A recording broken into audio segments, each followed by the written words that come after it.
우리 요한계시록 4장 1절부터 11절까지 말씀 함께 봉독하겠습니다. 2일 후에 내가 보니 하늘에 열린 문이 있는데 내가 들은 바 처음에 내게 말하던 나팔소리 같은 그 음성이 가로되 이리로 올라오라. 이후에 마땅히 될 일을 내가 네게 보이리라 하시더라. 내가 곧 성령에 감동하였더니 보라, 하늘에 보좌를 베풀었고 그 보좌 위에 앉으신 이가 있는데 앉으신 이의 모양이 벽옥과 홍보석 같고 또 무지개가 있어 보좌에 둘렸는데 그 모양이 녹보석 같더라. 또 보좌에 둘려 24보좌들이 있고 그 보좌들 위에 24장로들이 흰옷을 입고 머리에 금면류관을 쓰고 앉았더라. 보좌로부터 번개와 음성과 내성이 나고 보좌 앞에 7 등불 켠 것이 있으니 이는 하나님의 7명이라. 보좌 앞에 수정과 같은 유리바다가 있고 보좌 가운데와 보좌 주위에 4 생물이 있는데 앞뒤에 눈이 가득하더라.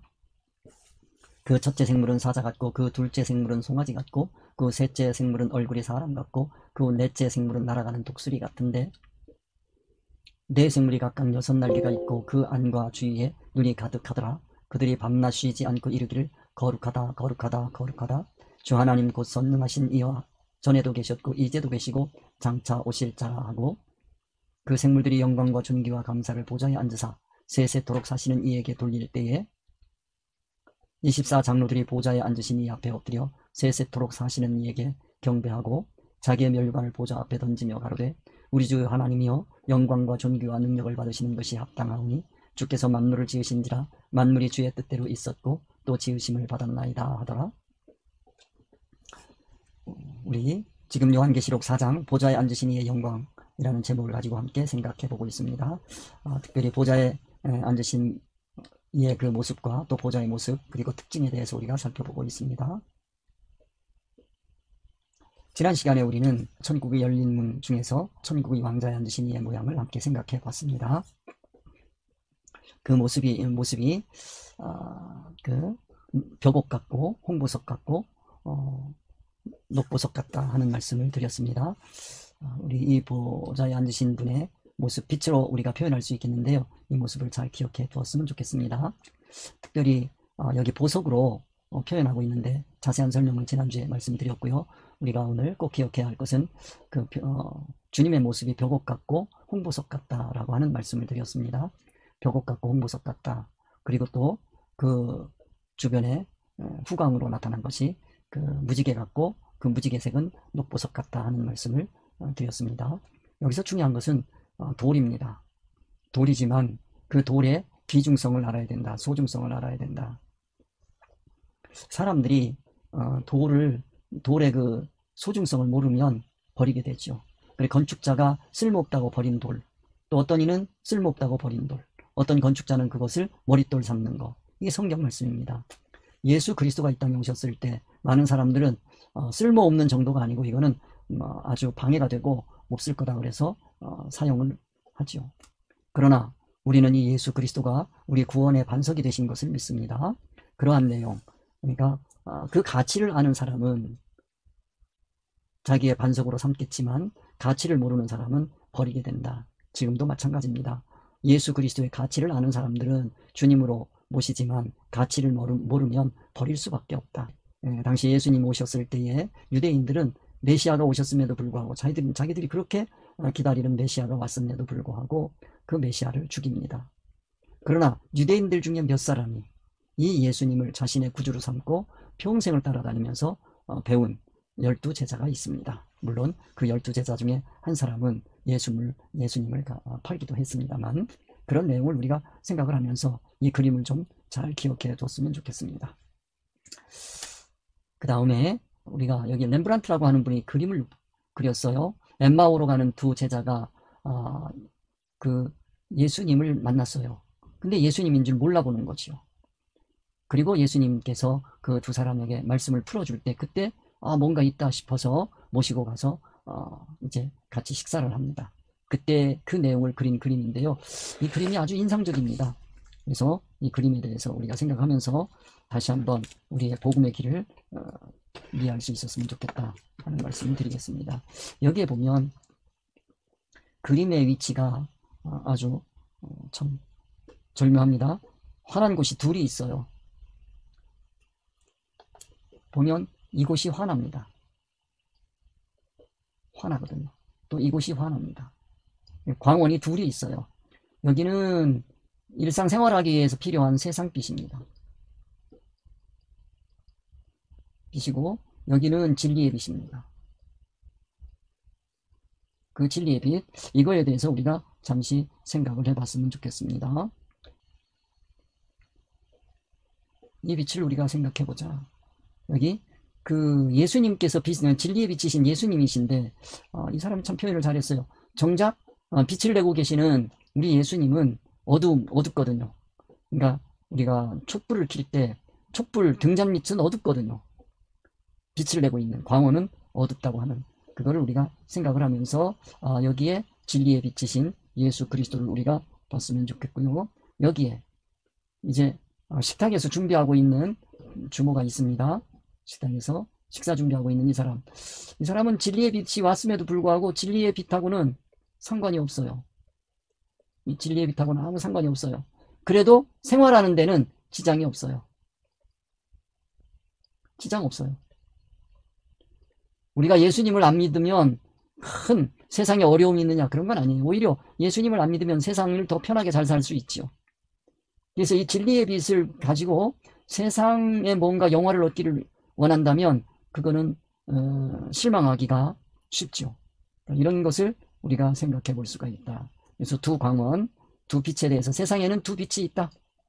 진리의 빛이 있고 그 다음에 세상의 빛이 있다 하는 걸 우리가 좀 이해를 했으면 좋겠습니다. 그리고 그 빛을 받은데 여기에 이제 빛을 받은 사람은 환하지요.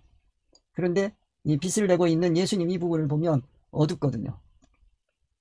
그러니까 예수님 이 자신이 예수님 안으로 들어가면 예수님이 환하게 보일 수 있지만 표면에서 보면 예수님이 어두울 수 있습니다. 잘 안 보일 수 있어요. 이런 거를 우리가 좀 살펴봤으면 좋겠습니다. 그런데 예수님의 빛을 받은 이 사람은 다른 사람들이 볼 때 환하게 보이거든요. 정작 자신은 환하지가 못해요. 자기 내면은 환하지가 못해요. 그런 걸 우리가 생각해 보면 이 사람의 모습을 보면 예수님을 보고 그 빛을 만났을 때 순간에 상당히 어두운 그 순간적으로 환했지만 그 다음에는 어두워지죠. 그 빛을 봤을 때 이쪽 면은 환하고 이쪽 면은 어두워요. 그러니까 두 면이 있는 거예요. 환한 면이 있고 어두운 면이 있다. 진리의 빛을 받았을 때 우리 인간은 두 부분이 있다. 환한 부분이 있고 어두운 면이 있다 하는 것도 우리가 생각을 해봤으면 좋겠습니다. 그 다음에 또 우리가 생각해 볼 수 있는데요. 여기에 한 사람, 두 제자 중에 한 사람은 예수님의 그 진리의 빛을 받는 순간에 엎드러졌어요. 이게 잘 안 보이실 텐데 어두워서 잘 안 보여요. 이런 얘기는 예수님의 빛 안으로 들어간 거예요. 예수님의 빛 안으로 들어갔어요.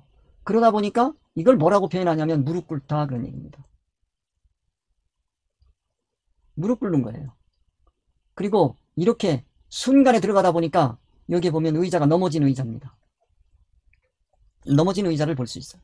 자기가 앉아있던 의자, 자기가 편하게 지나던 의자, 그거를 예수님의 빛을 받자마자 예수님 빛 안으로 쑥 들어간 거예요. 복된 사람이라고 생각이 됩니다.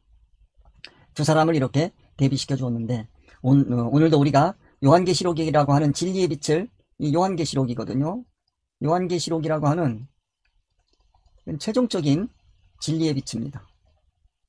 이 진리의 빛을 받으면 이 사람처럼 빛 안으로 쑥 들어갔으면 좋겠어요. 그걸 우리는 신앙적인 표현으로 무릎을 꿇었다 그렇게 밖에는 표현할 수가 없겠죠. 이런 신앙으로 오늘도 들어갈 수 있는 복된 시간이 됐으면 좋겠다 하는 생각을 합니다. 자, 그래서 오늘은 어제에 이어서 4절과 5절 말씀 두 말씀을 함께 보도록 하겠습니다. 4절과 5절 함께 봉독하겠습니다. 또 보좌에 둘려 24보좌들이 있고 그 보좌들 위에 24장로들이 흰옷을 입고 머리에 금열관을 쓰고 앉았더라. 보좌로부터 번개와 음성과 내성이 나고 보좌 앞에 7 등불 켠 것이 있으니 이는 하나님의 7 영이라. 자, 우리 이 말씀을 가지고 함께 생각을 해보면 보좌에 앉으신 24장로의 모양을 함께 생각해 볼 수 있겠습니다. 그래서 보좌에 앉으신 24장로의 모양을 우리가 생각해 보면 첫째로 보좌. 우리 보좌 그렇게 얘기를 하면 보좌는 우리가 이렇게 생각해 볼 수 있겠습니다. 보좌. 앞에서 말씀드렸습니다. 보좌는 권세가 나오는 곳입니다. 권세가 나오는 곳이에요. 권세, 그러면 이거는 실력입니다. 실력이 없는데 이 보좌에 앉으면 이거는 무리가 나와요. 실력이 없는 자가, 실력이 없는 자가 만약에 이 보좌에 앉으면, 권세를 가지면, 이 사람이 권세를 가지면 이건 무리수를 씁니다. 무리수를 써요. 이런 걸 우리는 이 세상 용어로는 독재라고 그럽니다. 하나님의 귀하신 힘을 사용해서 무력 통치가 나옵니다. 이치가 없어요. 여기에는 이치가 없어. 그래서 이 실력이 있어야 되는 거예요. 그래, 이 보좌에 앉았다라고 하는 얘기는 실력 있는 자입니다. 실력이 있다라고 하는 얘기는 진리 실력입니다. 진리 실력이에요. 진리에서 오는 권세예요. 진리 실력이에요. 이 진리 실력으로, 진리 이치로 세상 이치를 사용하는 거예요. 이게 신앙입니다.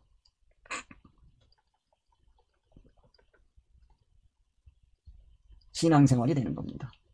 그 보좌를 우리가 생각을 해야 되겠다 하는 말씀을 드릴 수가 있겠습니다. 그러니까 보좌, 권세는 이 심판권, 통치, 심판권이죠. 그 다음에 통치. 심판권 하게 되면 이 심판권은 굉장히 중요한 거예요. 선과 악을 가르는 거예요. 선과 악을. 기독교에서 선과 악을 가르는 기준이 뭐냐? 그 기준이 진리란 말이에요. 근데 이걸 모르기 때문에 기독교에서 선과 악을 가르는 기준을 세상 이치를 가지게 돼요. 진리에서 오는 기준도 있고 세상 이치에서 오는 기준도 있어요. 사람들은 기독교는 이 진리 이치여야 되는데 이 세상 이치로 선악을 설명하려고 그래요. 기독교 선악을 판단하려고 해요. 심판하려고 해요. 이거는 기독교가 아니에요. 이건 절대 안 돼요. 그래서 이런 오류가 어디에서 오느냐? 창세기에서 오는 거예요. 창세기, 선악과. 이 선악과 오해가 왜 일어나느냐? 창세기의 선악과 얘기를 세상 이치를 가지고 선악을 생각하는 거예요. 이러면 안 된다 하는 말씀을 다시 한번 강조해서 드립니다. 이게 돼야 통치가 되는 거예요. 다스리는 거예요. 다스릴 때 무력으로 다스리느냐, 아니면 이치로 다스리느냐. 무력으로 다스리는 건 이거를 카리스마라고 생각하는 분들이 많이 있는데 이건 기독교의 그 통치 스타일이 아닌 거예요. 이치로 다스리는 거예요. 이게 이치, 이거는 진리, 이거는 하나님의 의사성. 하나님의 의사성.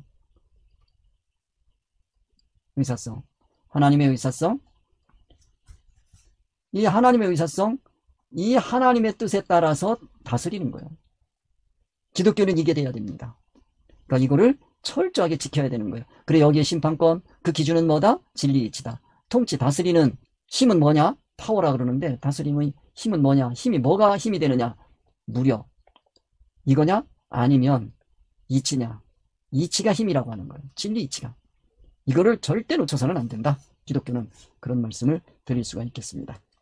이거를 벗어나면 기독교라고 할 수가 없는 거죠. 그래서 보자, 그러면 권세하면 심판권과 통치권 이렇게 생각하고 심판권, 통치권, 심판의 기준, 진리 기준, 통치의 힘, 이치, 하나님의 의사성 이렇게 생각을 해주시는 게 좋겠습니다. 그런데 사람들은 하나님이 전지전능하시다라고 할 때 그 하나님의 전지전능 힘, 파워인데요. 힘, 무한한 힘, 이거를 자꾸 가지려고 그래요. 하나님께서 이 힘이 어디에서 오는 거냐면 여기서 오는 거예요. 이치에서 와야지 이 힘만, 이치를 버리고 이 힘만 가지면 이거 사탄이 되는 겁니다. 사탄이에요, 이게. 이 사탄입니다. 그걸 우리가 꼭 기억을 합시다. 자, 그래서 여기 보면 보좌에 하는 생각했습니다. 보좌 하면 이제 앞으로 계속 보좌가 나옵니다. 이 보좌에 대해서 여러분들이 수없이 반복을 해서 하나님의 보좌, 그 보좌 권세가 나오는 것, 권세, 그 자리, 권세는 이 진리, 이치, 실력에서 하나님의 의사성에서 나오는 거다. 그 보좌에서 통치력이 나온다. 심판권이 나온다. 심판하려면 선악의 기준이 있어야 되는데 진리, 이치다. 그리고 통치도 진리, 이치로 통치하는 거다. 이렇게 기억을 해 두시면 좋겠습니다. 그 다음에 보좌에 앉으신 이 24장로들의 모양, 두 번째, 이 보좌에 둘려있는 24보좌들입니다. 이 둘려있는 24보좌들, 이거 우리가 또 생각해 볼 수밖에 없겠네요. 그래서 둘려있는 24보좌, 생각해 보겠습니다. 그러면, 하나님의 보좌입니다. 주님의 보좌. 하면 권세. 자기만 생각하지 말고 권세. 이 권세 주변에 둘러 있어요. 자, 그러면 우리가 공간적으로 생각할 수밖에 없으니까 이제 보좌를 생각하겠습니다. 하나님의 보좌가 여기에 있고, 그 다음에 이 주변에 둘려서 이렇게 24보좌가 있습니다. 주변에 24보좌가 있어요. 그러면 여기에는 오직 하나님의 보좌는 하나입니다. 삼위일체 하나님. 삼위일체 하나님. 이걸 우리가 보좌, 이 보좌 주변에 24보좌가 있다. 이렇게 생각을 하시면 되겠어요. 24보좌 할 때 이 개수로 생각하지 마시고, 이럴 때 이 성경은 이 질을 얘기한다라고 하는 생각을 꼭 해주시면 좋겠습니다. 이 질을 얘기할 때 숫자가 질을 상징한다. 이렇게 생각해 두시면 되겠어요. 24? 그러면 24? 2는 뭡니까? 분별의 수예요. 분별의 수야. 4는 뭡니까? 세상수야. 성경에서 주로 4 하면 세상수예요. 둘 하면 분별의 수야. 물론 둘에서 분별해서 갈라지는 것도 있어요. 나눠지는 것도 있어요. 분열이 될 수도 있어요. 분열에는 두 가지가 있어요. 갈등이 있고 합일이 있어요. 그런 것도 다 생각해 볼 수 있지만 아무튼 이 24보좌 이러면 여기서 우리가 생각할 때 분별하는 수, 세상수. 자, 24보좌는 뭐 하는 거냐? 세상을 살아갈 때 이 세상에서 올라간 사람들입니다. 이거 다 24장로들이니까. 그러면 이건 세상에서 살아갈 때, 세상에서 살 때 분별하며 사는 사람이에요. 세상을 분별하며 사는 사람들이다. 분별을 하려면 뭐가 있어야 돼요? 기준이 있어야 돼요.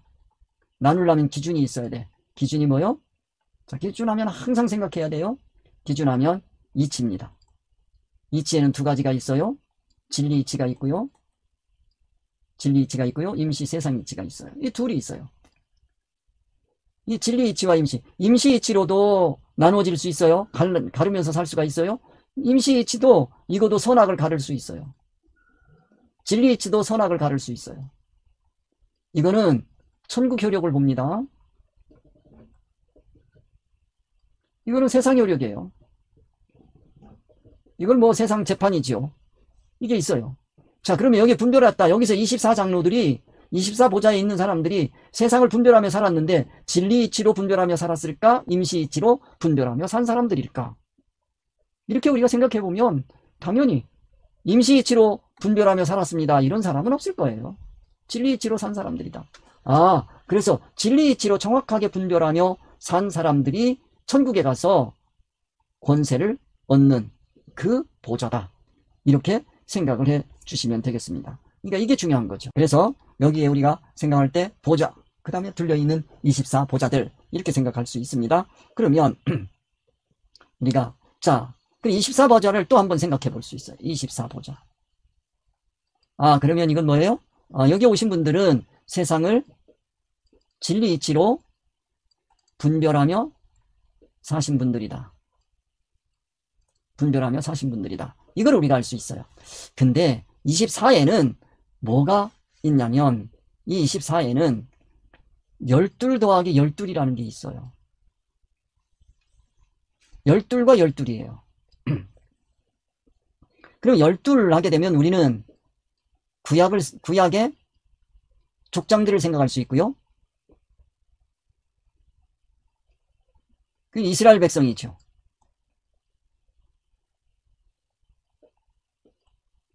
이스라엘 백성들을 생각할 수 있어요.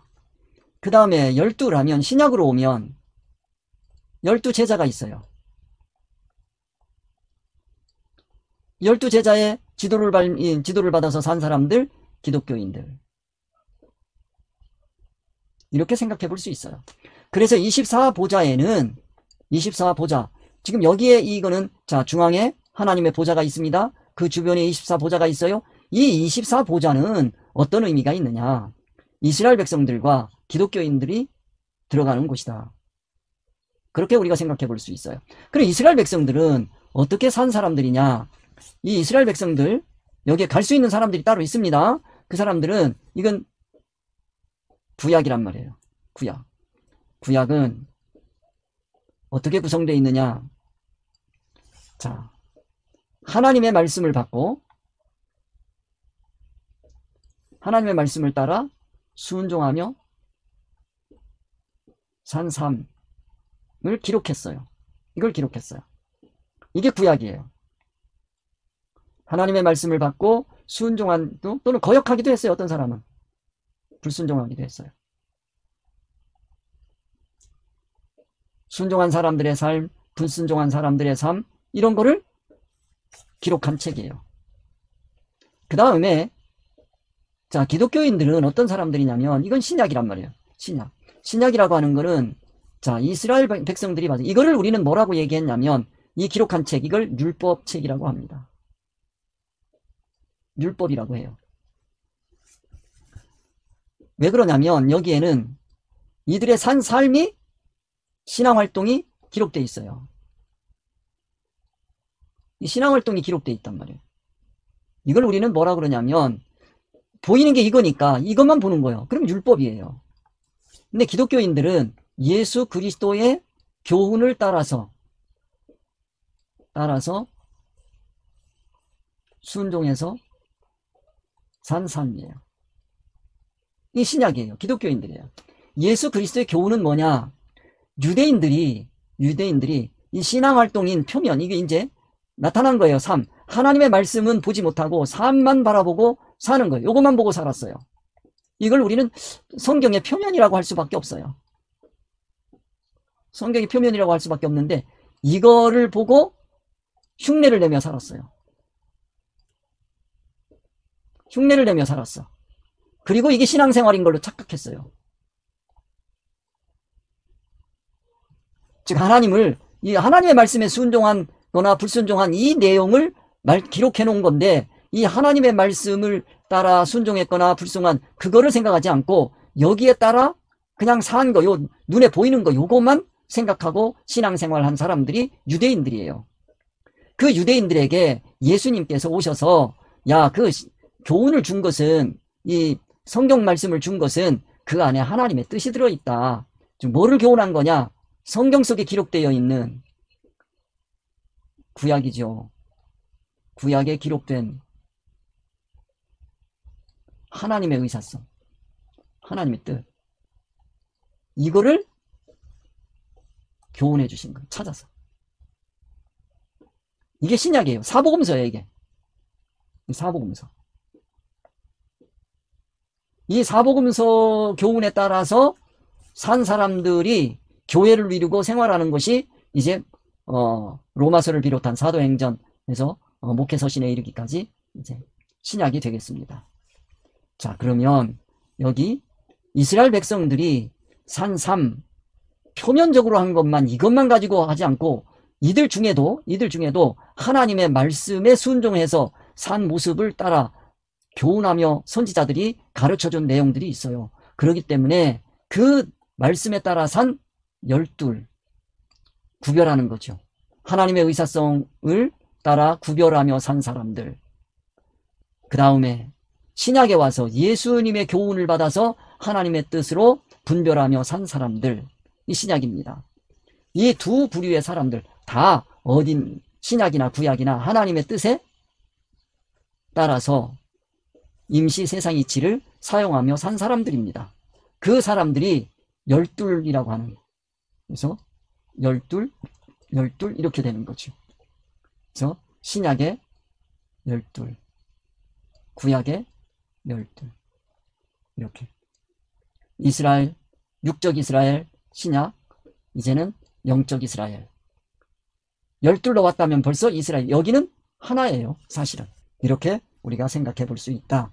그래서 예수 그리스도의 복음은 없었던 적이 없다. 이들도 이미 구약시대에도 예수 그리스도의 복음을 가지고 사셨다 하는 것을 우리가 기억을 해둬야 되겠습니다.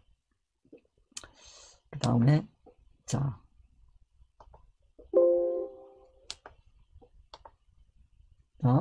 보좌에 앉으신 24장로들의 모양, 그래서 둘려있는 24보좌들에 대해서 함께 생각을 해봤습니다. 그 다음에 24 보좌에 앉은 장로들, 이 보좌, 권세를 가진 자들을 얘기하는 겁니다. 이 권세를 가진 장로들, 지도자들, 이렇게 되겠습니다. 그 다음에 지금까지 설명을 했습니다. 지도자들입니다.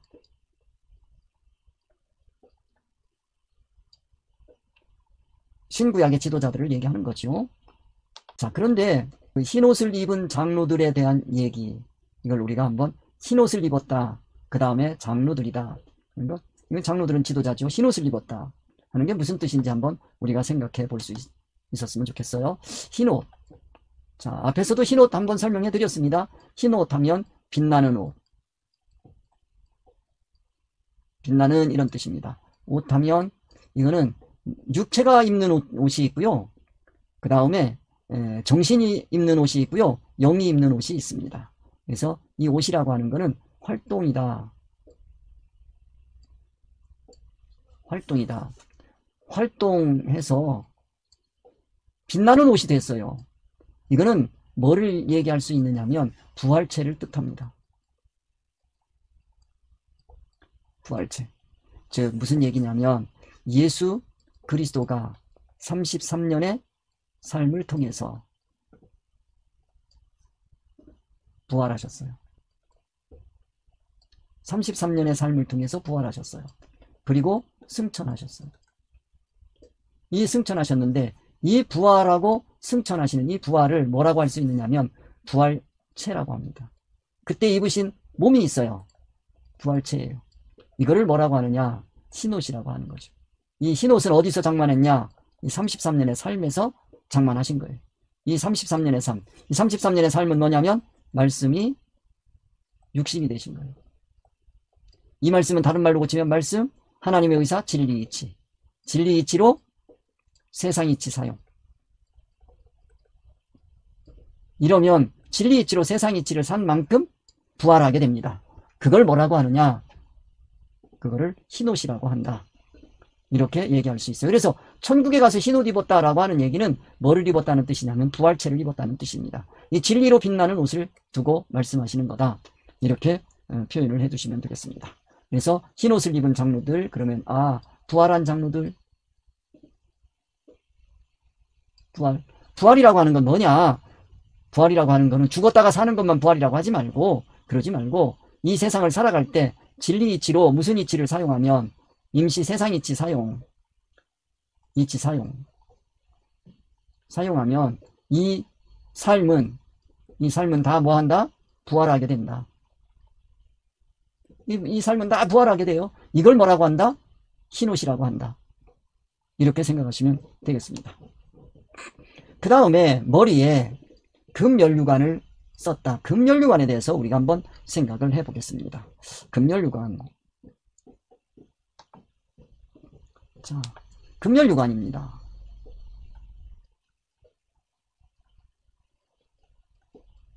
금연류관. 금은 변하지 않는 거예요. 금은 변하지 않는 거예요. 변하지 않는 건 뭐예요? 영원한 거죠.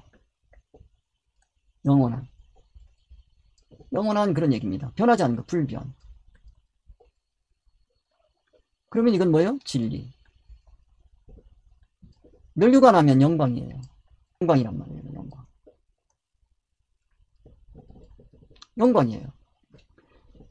자, 이 영광은 천국 영광, 이건 불변이고 진리의 세계고, 이 영광은 어떤 영광이고, 이거 다 어디를 두고 얘기하는 거예요? 천국의 영광이에요. 천국 영광이에요. 자, 그리고 이거는 누가 쓰는 거예요? 면류관은? 면류관은 승리자. 싸워서 이긴 자예요.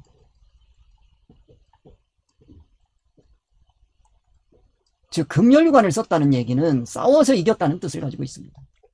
그러니까 신앙생활은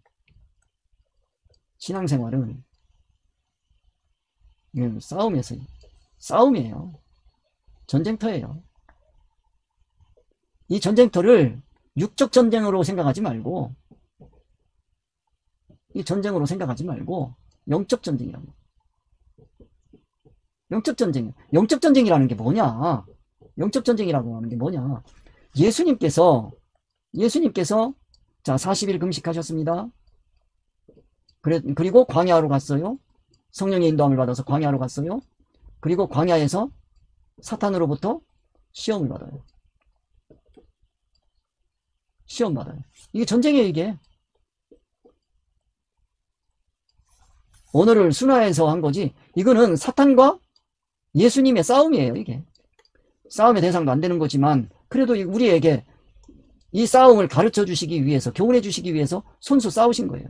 광야에서. 자, 세 가지 시험이란 말이에요. 첫째가 뭐냐면 돌, 또 그 다음에 높은 곳, 성전, 꼭대기 올라가서, 자, 높은 곳에 올려놓습니다.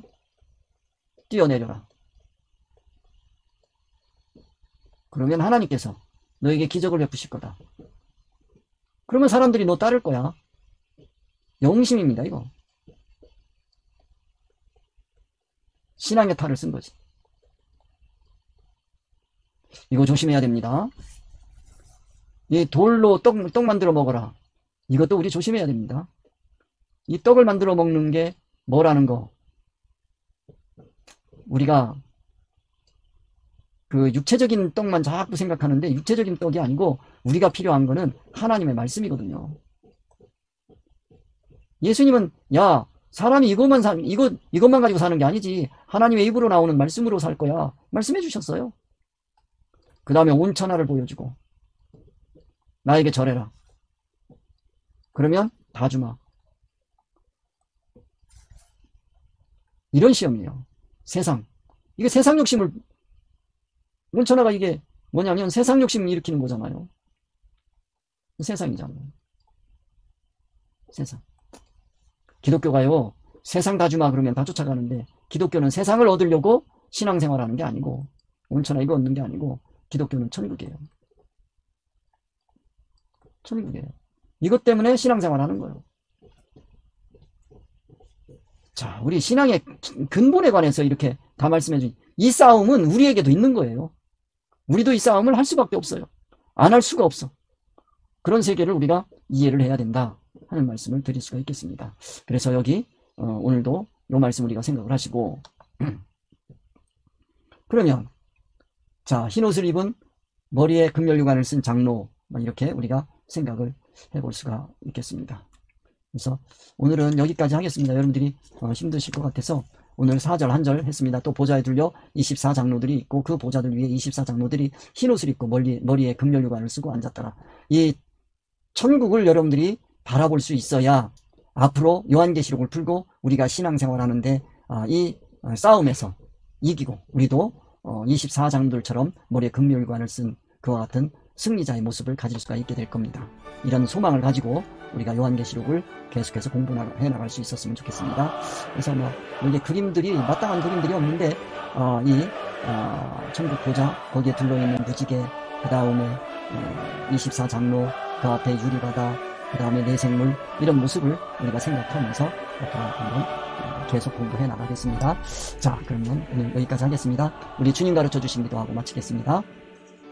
하늘에 계신 우리 아버지여, 이름이 거룩히 여김을 받으시오며 나라에 임하옵시며 뜻이 하늘에서 이루어진 것 같이 땅에서도 이루어지이다. 오늘날 우리에게 일용할 양식을 주옵시고 우리가 우리에게 죄 지은 자를 사하여 준 것 같이 우리 죄를 사하여 주옵시고 우리를 시험에 들게 하지 마옵시며 다만 악에서 구하옵소서. 나라와 권세와 영광이 아버지께 영원히 있사옵나이다. 아멘. 수고들 많이 하셨습니다. 다음 주에 뵙겠습니다.